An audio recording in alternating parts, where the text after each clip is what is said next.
দাবিকে দ্রুত মেনে নেওয়া হোক এবং শহীদদের সেই স্বপ্ন বাস্তবায়নে অগ্রণী ভূমিকায় সরকার রাখবে বলে আমরা বিশ্বাস করি। আজকের এই মানববন্ধনে আমরা সকলকে অংশগ্রহণের ঢাকাবাসীকে উদাত্ত আহ্বান জানাচ্ছি।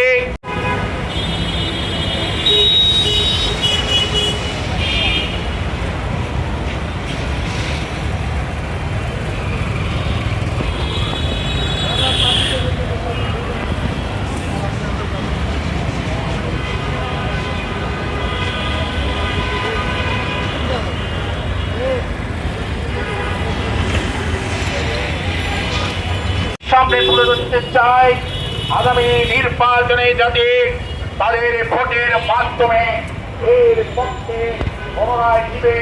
আমরা সেই লক্ষ্য আহ্বান জানিয়ে আমাদের এই মানববন্ধনকে চলমান রাখতে চাই। সবাইকে ধন্যবাদ জানাচ্ছি এবং দুপুর 12টা পর্যন্ত